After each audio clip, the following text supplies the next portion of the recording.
वंदे मातरम विद्यार्थी मित्रों, wisdom international e learning school में आप सभी का हार्दिक स्वागत है। आज का हमारा विषय है हिंदी। कक्षा 8 विषय हिंदी, विषयांक पत्र एवं डायरी। विद्यार्थी मित्रों, आज हम पत्र एवं डायरी पाठ के दूसरे भाग का अभ्यास करने जा रहे हैं। इसके पूर्व हमने पहले भाग में पत्र के बारे में विस्तृत जानकारी प्राप्त की थी, जिसमें हमने सबसे पहले पत्र लेखन क्या है, उसकी क्या परिभाषा है, उसके बारे में जानकारी प्राप्त की। उसके बाद पत्रों के प्रकार, औपचारिक पत्र और अनौपचारिक पत्र, उसकी परिभाषा को जाना और अंत में पत्र लेखन करते समय हमें किन किन बातों को ध्यान में रखना चाहिए, उसकी विस्तृत जानकारी प्राप्त की। अब हम इस पाठ की शुरुआत करेंगे, जिसमें हम पहले देखेंगे कि पत्र एवं डायरी, इस पाठ में पत्र का महत्व क्या है।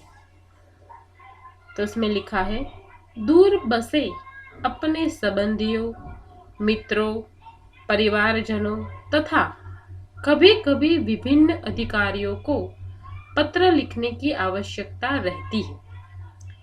पत्रों के द्वारा हम अपनी बात अत्यंत सुगमता से उन तक पहुंचा सकते हैं। यानी कि हमसे बहुत दूर जो हमारे संबंधी है, मित्र है, परिवार है या कोई अधिकारी है, कर्मचारी है, तो उन तक हमारी बात पहुंचाने के लिए पत्र लिखे जाते हैं। और पत्रों के द्वारा हम अपनी बात को अत्यंत सरलता और सुगमता से दूसरों तक पहुंचा सकते हैं। यद्यपि आजकल दूरभाष अर्थात telephone, email, internet, mobile phone आदि द्वारा भी यह कार्य किया जाता है, फिर भी पत्रों का महत्व कम नहीं हुआ है। यानी कि आज के जमाने में विज्ञान के द्वारा कई ऐसे आविष्कार हुए हैं, जैसे कि टेलीफोन है, ईमेल है, इंटरनेट है, मोबाइल है। इन सभी माध्यमों से भी हम अपनी बात दूसरों तक पहुंचा देते हैं, बहुत ही आसानी से और बहुत ही जल्दी से। इसीलिए पत्र धीरे धीरे कम हो गए हैं, उसका महत्व धीरे धीरे कम हो गया है, लेकिन फिर भी पत्र बिल्कुल नाबूद नहीं हुए। आज भी कुछ न कुछ अंशों में उसका महत्व उतना ही है। क्यों? क्योंकि पत्र के द्वारा विस्तार से अपनी बात व्यक्त की जा सकती है। पत्रों के द्वारा विचारों को प्रेषित करना अन्य साधनों की अपेक्षा सस्ता है। यानी कि पत्रों में हम विस्तृत रूप से अपनी बात को दूसरों तक पहुंचा सकते हैं, और साथ ही साथ अन्य वैज्ञानिक आविष्कार जैसे कि टेलीफोन है, मोबाइल है, इंटरनेट है, इन सभी की तुलना में पत्र बहुत ही सस्ता संचार माध्यम है। अधिकारियों तक अपनी बात पहुंचाने, शिकायत करने, आवेदन या प्रार्थना आदि के लिए केवल पत्रों का ही सहारा लिया जा सकता है, अन्य साधनों का नहीं। यानी कि अगर कोई अधिकारी है या कोई कर्मचारी है, उस तक अगर हमें अपनी बात पहुंचानी है, शिकायत करनी है, आवेदन करना है या कोई प्रार्थना करनी है, तो उसके लिए आज भी पत्रों का ही सहारा लिया जाता है। सरकारी कोई भी कार्य हो, बिना पत्रों के संभव नहीं है। तो आइए विद्यार्थी मित्रों, अब हम अपने अभ्यास में दिए गए पत्रों के कुछ उदाहरण को देखेंगे। सबसे पहला, निमंत्रण पत्र। जन्मदिन के अवसर पर उपस्थित रहने के लिए मित्र को निमंत्रण पत्र। तो सबसे पहले हम जानते हैं कि पत्र की शुरुआत हमेशा नाम और पते से होती है। सबसे पहले बाईं ओर नाम और पता लिखा जाता है तारीख के साथ। उसके बाद संबोधन होता है, बाद में अभिवादन होता है और फिर पत्र के विषय की शुरुआत होती है। तो यहाँ पर सबसे पहले क्या लिखा है? पूरा पता लिखा है। 90 बुद्धनगर सोसाइटी, लिंबायत, सूरत 394210, 8 अगस्त 2011। तो यह है नाम और पता। उसके बाद यह है संबोधन, प्रिय मित्र स्नेहल, यानी कि यह पत्र किसे लिखा जा रहा है? अपने मित्र को। इसका नाम है स्नेहल। तो ये उसके प्रति किया हुआ एक संबोधन है। उसके बाद सप्रेम स्मरण, ये अभिवादन है कि वो उसे सप्रेम स्मरण करता है, याद करता है। अब पत्र के विषय की शुरुआत होती है। तो किस विषय में पत्र लिखा जा रहा है? जन्मदिन के अवसर पर निमंत्रण, यानी कि इनविटेशन के लिए एक मित्र अपने दूसरे मित्र को पत्र लिख रहा है। तो क्या उसमें लिखा है, हम पढ़ेंगे। तुम्हें यह जानकर खुशी होगी कि अगले रविवार को मेरा जन्मदिन है। इस बार तो छुट्टी के दिन ही मेरा जन्मदिन है, इसलिए मैं अपने सभी मित्रों को बुलाना चाहता हूँ और उन सबको आज निमंत्रण भेज रहा हूँ। तुम जानते ही हो कि सालगिरह का दिन कितने आनंद का दिन होता है। उस दिन हमारे कई रिश्तेदार भी यहाँ आएंगे। विपिन, साजिद, प्रशांत, सानिया आदि सब अवश्य आएंगे। मैं चाहता हूँ कि तुम भी उस दिन यहाँ जरूर आओ। यदि तुम नहीं आओगे तो हम सबको बुरा लगेगा। हम तो उस दिन सारा समय आनंद में बिताना चाहते हैं। दिन भर भोजन, जलसा, खेल आदि होगा और रात को सिनेमा देखने भी जाएगी। मुझे आशा है कि इस अवसर पर तुम भी जरूर आओगे और मेरे उत्साह और आनंद को बढ़ाओगे। तुम्हारे माता पिता को सादर चरण स्पर्श, छोटे भाई कमल और बहन संगीता को मेरा प्यार। तुम्हारे आगमन की प्रतीक्षा करूंगा। तुम्हारा मित्र साहिल शाह। तो यहाँ पर बहुत ही संक्षिप्त रूप से साहिल, कौन पत्र लिख रहा है? साहिल शाह। किसे लिख रहा है? अपने प्रिय मित्र स्नेहल को। और वो पत्र में जन्मदिन पर उसे आमंत्रित करता है और इसको लेकर वो पत्र लिखता है। इसके लिए वो कई सारी बातें लिखता है कि उसके सारे मित्र आने वाले हैं, कई रिश्तेदार आने वाले हैं, पूरा दिन वो क्या करने वाले हैं वो भी वो पत्र में बताता है और उसे निमंत्रण भेजता है। तो आप भी अगर इस प्रकार अपने मित्र को इनविटेशन देना चाहते हैं तो इस प्रकार संक्षिप्त रूप से पत्र लिख सकते हैं। दूसरा उदाहरण, बधाई पत्र, सालगिरह यानी कि जन्मदिन पर बधाई पत्र। तो पहले हमने देखा उसी प्रकार सबसे पहले नाम और पता। शांति सदन, रावपुरा, बड़ौदा, 10 अगस्त 2011।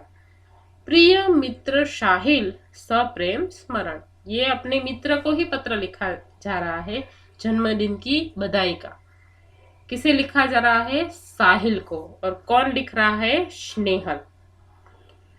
तो उसमें वो बधाई के लिए वो क्या लिखता है, हम पढ़ते हैं। कल ही तुम्हारा पत्र मिला तो हम सब बहुत खुश हुए। हमें तुम्हारी सालगिरह का निमंत्रण भी मिला और यह जानकर विशेष प्रसन्नता हुई कि कल ही तुम्हारी सालगिरह है।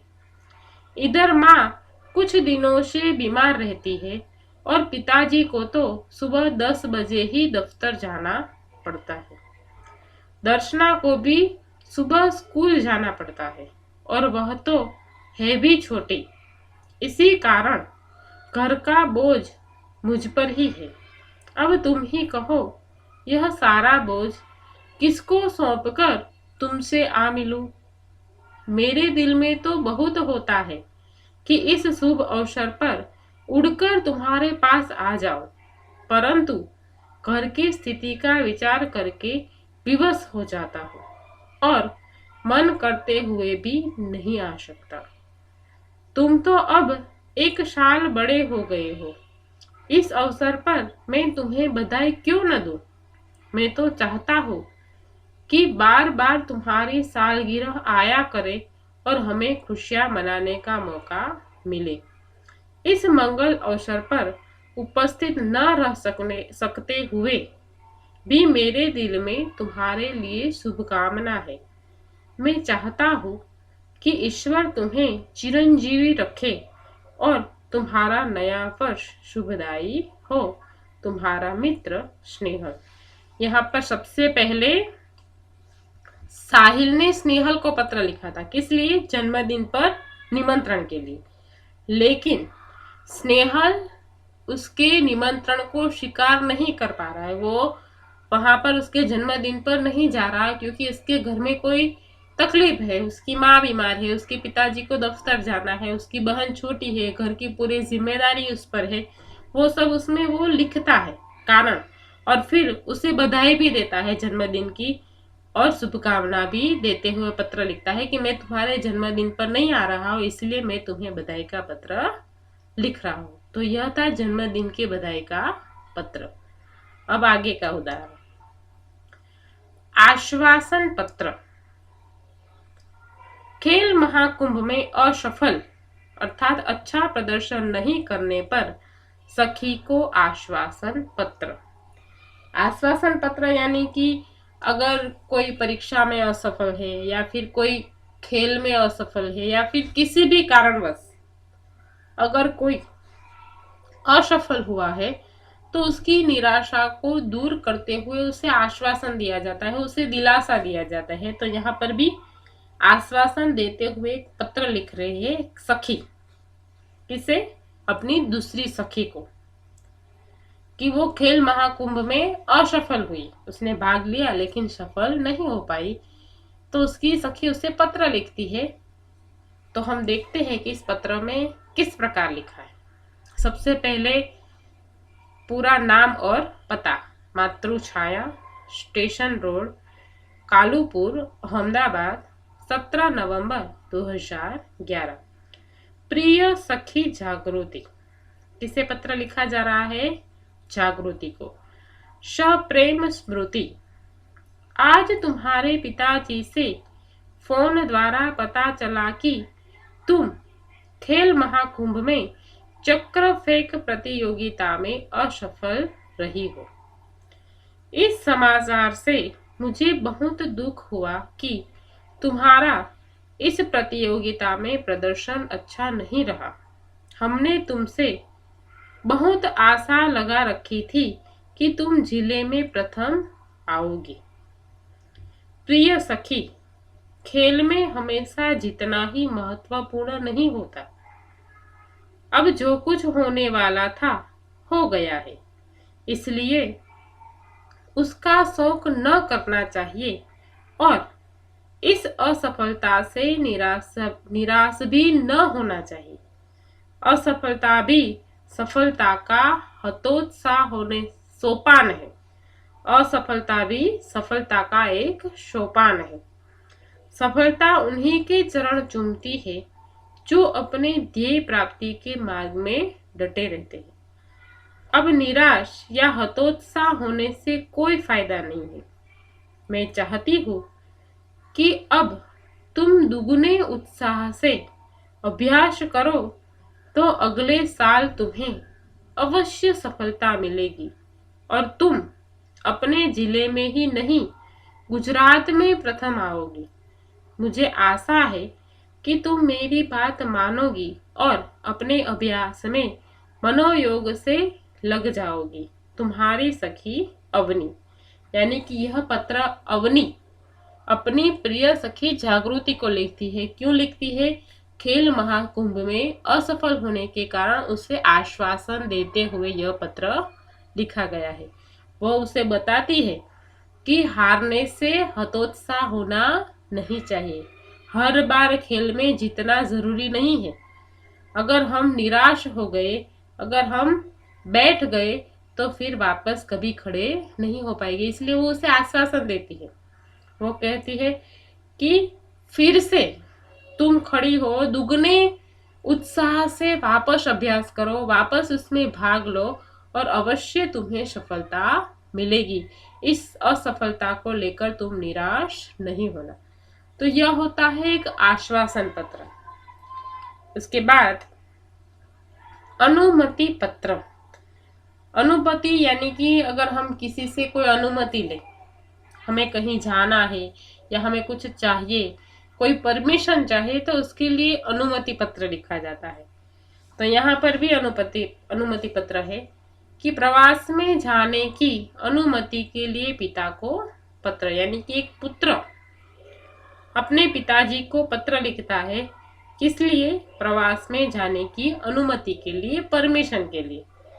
तो सबसे पहले नाम और पता: जीवन भारती छात्रालय, स्टेशन रोड, दाहोद, 29 सितंबर 2011। पूज्य पिताजी, सादर प्रणाम।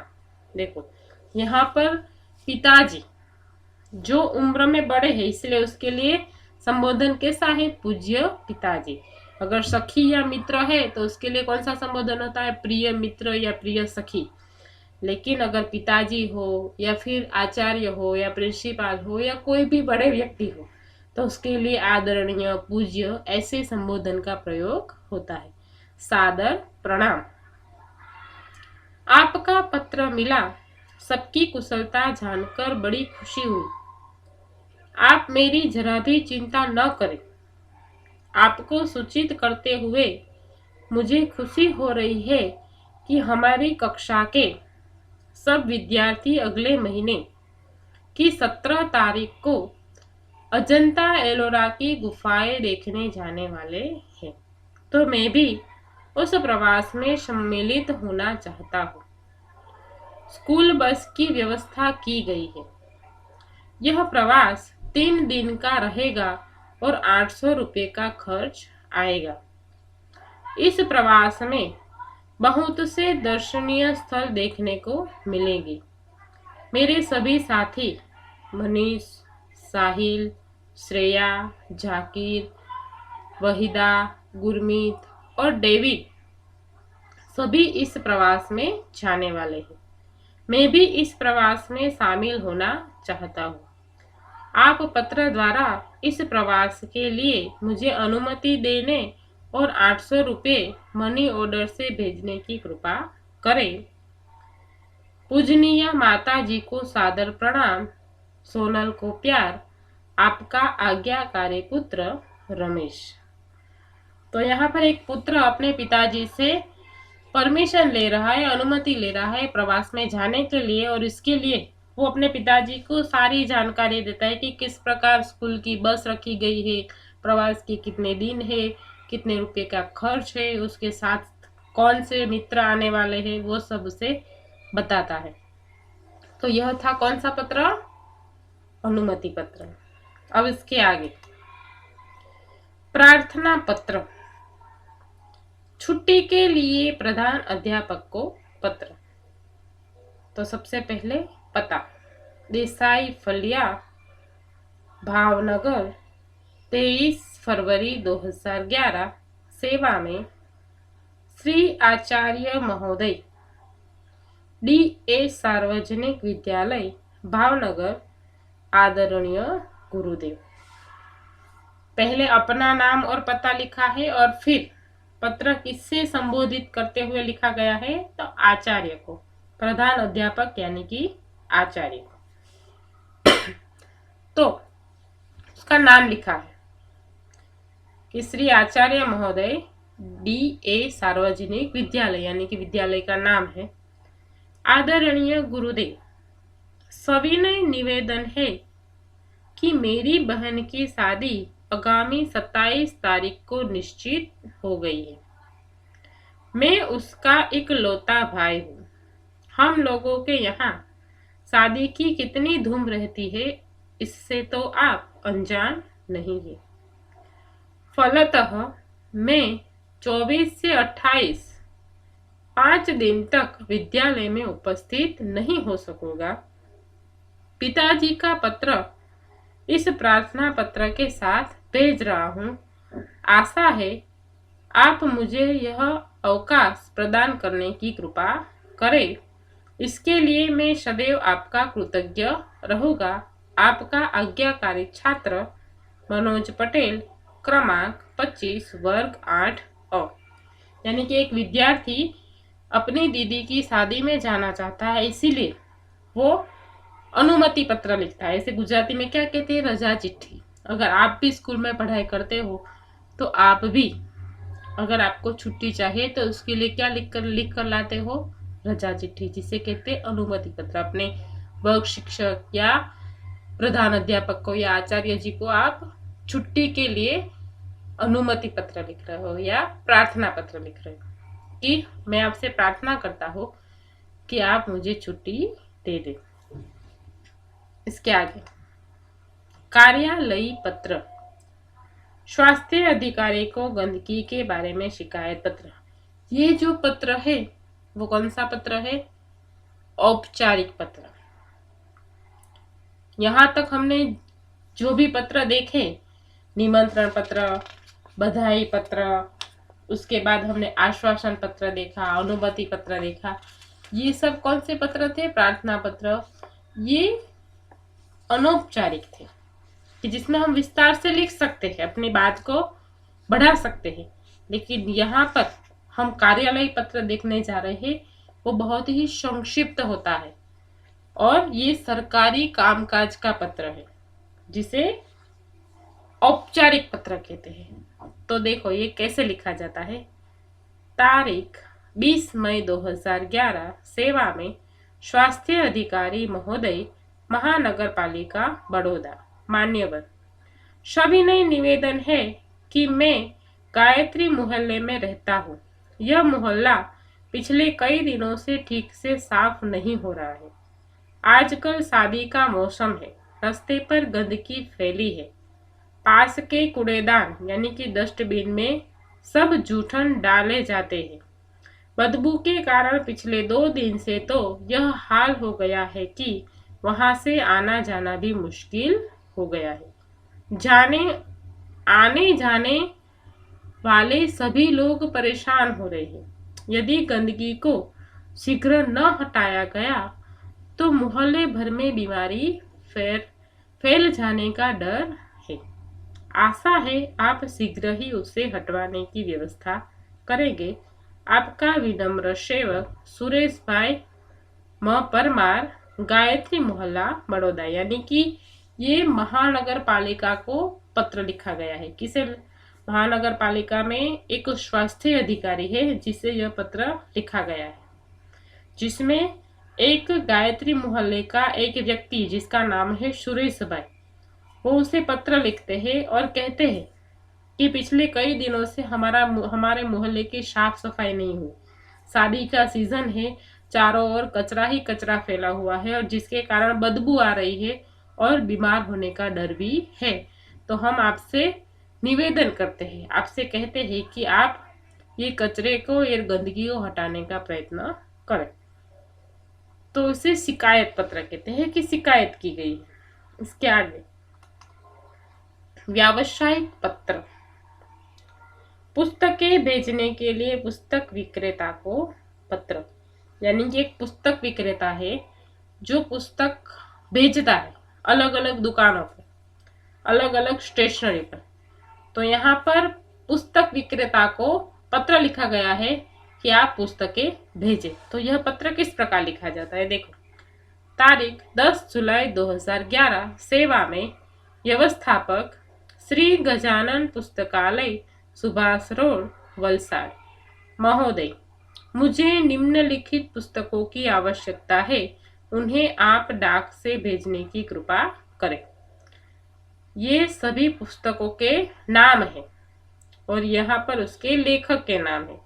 नन्हा कोश श्री रतिलाल नायक, नालंदा विशाल शब्द सागर श्री नवल जी, बृहद हिंदी शब्दकोश डॉक्टर श्याम बहादुर वर्मा और डॉक्टर धर्मेंद्र शर्मा। साहित्यिक मुहावरा लोकोक्ति कोश हरिवंश राय शर्मा। तो ये सभी पुस्तकों के नाम हैं जो इसको जरूरी है। कृपया उपयुक्त पुस्तकें उचित कमीशन काटकर शीघ्र ही VPP यानी कि वैल्यू पेबल पोस्ट से भेजें। भवदीय प्रतिष्ठा शांति भवन MG रोड राजकोट 360001। तो यहाँ पर अगर हमें पुस्तक चाहिए या फिर स्टेशनरी के लिए कोई भी वस्तु की आवश्यकता है तो उसके लिए व्यावसायिक पत्र लिखे जाते हैं कि व्यवसाय में चीज़ों की लेन देन होती है, कुछ चीज़ें हमें देनी होती है, कुछ चीज़ें हमें खरीदनी होती है अपनी दुकान के लिए। स्टेशनरी नहीं लेकिन किसी भी जगह पर अगर हमें किसी चीज़ की आवश्यकता है तो इसके लिए ऐसे पत्र लिखे जाते हैं कि आपको अच्छी तरह से तारीख लिखनी है, नाम पता लिखना है और आपको कौन कौन सी चीज़ की ज़रूरत है, पुस्तक है या स्टेशनरी की अन्य कोई भी चीज़ हो तो उसका व्यवस्थित रूप से नाम लिखना है और फिर वहाँ पर भेजना है। तो ये पत्र एक दस्तावेज का काम करते हैं। हमारे पास इंटरनेट है, मोबाइल है, टेलीफोन है, बहुत सारे ऐसे माध्यम हैं कि जिसके द्वारा हम ये कार्य बहुत आसानी से और बहुत जल्दी से कर सकते हैं। पत्र तो काफ़ी देर से पहुंचता है, उसे लिखना पड़ता है, फिर पोस्ट करना पड़ता है, फिर वो वहाँ पर पहुंचता है और फिर जाके वो चीज़ें हमारे पास आती है। लेकिन इंटरनेट और मोबाइल में से तो मैसेज लिखो और क्षण भर में वो फॉरवर्ड हो जाता है, दूसरे व्यक्ति तक पहुंच जाता है, लेकिन वो एक दस्तावेज नहीं बन सकता। वो कभी भी डिलीट हो सकता है, मोबाइल कभी भी खराब हो सकता है, कंप्यूटर में कभी भी कोई भी प्रॉब्लम आ सकती है, लेकिन ये जो पत्र है अगर उसे आप संभाल के रखोगे तो वो जीवन भर के लिए आपके लिए क्या बन जाएगा, एक दस्तावेज बन जाएगा। उसे जीवन भर आप संभाल कर रख पाओगे। कभी कोई परिस्थिति, मुश्किल परिस्थिति आए तो ऐसे समय में यह पत्र आपके काम आ सकता है। इसीलिए आज भी पत्र का उतना ही महत्व है। तो विद्यार्थी मित्रों, हमने पत्र के कई सारे उदाहरण देखे। अब अगले वीडियो में हम डायरी लेखन के बारे में देखेंगे और उसके उदाहरण जानेंगे। धन्यवाद।